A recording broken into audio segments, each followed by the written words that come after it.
Welcome to the Business Outlook Survey press conference call. My name is Catherine Dibbling, Public Affairs Specialist with the Federal Reserve Bank of Philadelphia. And with me today is Mike Chugging, Senior Economic Analyst also with the bank. Today we will talk about April's Business Outlook Survey, what our manufacturers had to say about business activity in their plants this month. But first, Mike will give a brief summary. Mike? Thanks, Kathy. Our reporting manufacturers for the April Business Outlook Survey suggest that the region's manufacturing sector is continuing to expand, but at a moderate pace. Indexes for general activity, new orders, and shipments remain positive, but edge somewhat lower than in March. While these indicators suggest a slower pace, the current employment index improved, indicating a pickup in hiring and is consistent with optimism about business prospects. On balance, firms indicate a slight increase in their orders, backlog, and inventories this month. Our price indexes continued to suggest price pressures, but the diffusion indexes indicated only slightly more widespread price increases for both inputs and the own manufactured goods than last month. In fact, over 3/4 of the firms indicated steady prices for their manufactured goods this month.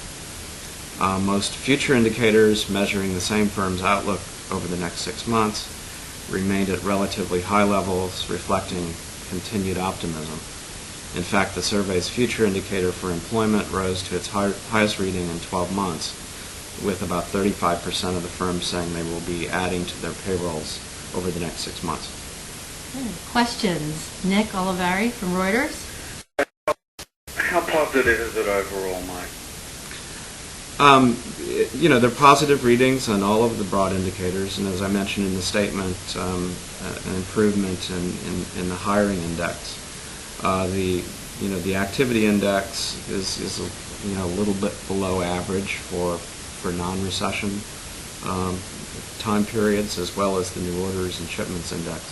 So there's growth there, but it's not what I would consider robust growth. And we have reason to believe that some of the growth may be due to warm weather over the region as well. We were picking up that in comments from the firms. So some of the demand may have been borrowed a bit from future demand because of the warm weather. So in balance, they're all positive indicators, which is good, but not as high as they could be. Okay. Like, that's all I need. Okay. Well, thanks for participating, Nick. We appreciate it. Okay. You guys have a good day. You too. Thanks. Thank you. Now, to follow up from Nick's questions, we're going to ask a few of our own. You ready for this, Mike? Sure. Okay, great. All right, well, in general, what is the one single highlight of the report? I'd say that the improvement in employment in general. We're seeing, although people may focus on the slightly lower readings on activity and orders and shipments, the fact that the employment index improved tells us something about the expectations of the firms in terms of hiring additional workers, and it's consistent with a slight uptick in the level of unfilled orders, and consistent with the expectations levels that have been about the same over the last 5 or 6 months. So, and when we do ask them about their 6-month forecast for employment, as I indicated, we now have about 35% of the firms expecting to add to their payroll. So, it's all favorable numbers, and the employment number sticks out a little bit this month.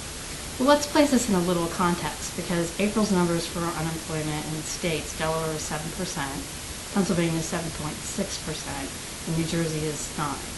So how does the responses of the manufacturers this month align with those numbers? Well, this is a limited survey of just manufacturing firms.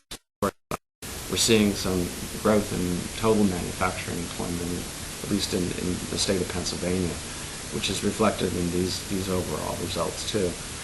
This is a sample of about 200 firms, so we can't really say much about unemployment per se, but we can say something about what firms are doing to add to their baseline employment levels. And for this selected group, we see some improvement. At least it's not across the board. All firms, between 25 and 35% are hiring. And we don't ask about the nature of the hiring, whether it's full-time or part-time or contract work. But nevertheless, we're seeing growth in the sector on balance over these reporting groups. That's encouraging. Also, what about prices? You had mentioned briefly that there's still some evidence of slight upward pressure. Right. We had a little bit of an uptick in the prices paid and prices received number, just a little bit, with about 27% of the firms reporting increases in their costs or their input prices, and a fewer number, about 17%, reporting increases in their own manufactured goods prices. So these are not really the highest readings we've ever seen, and we have reason to believe that a lot of it is due to energy costs, with some firms indicating pass-throughs of either higher transportation costs or fuel feedstock inputs. So these numbers tend to move around with the energy price indexes as well. Well, thank you very much, Mike. You've just been watching April's Business Outlook Survey press conference call. My name is Catherine Dibbling, Public Affairs Specialist for the Federal Reserve Bank of Philadelphia, and with me today has been Mike Treving, Senior Economic Analyst. We will release May's Business Outlook Survey on our website on Thursday, May 17th at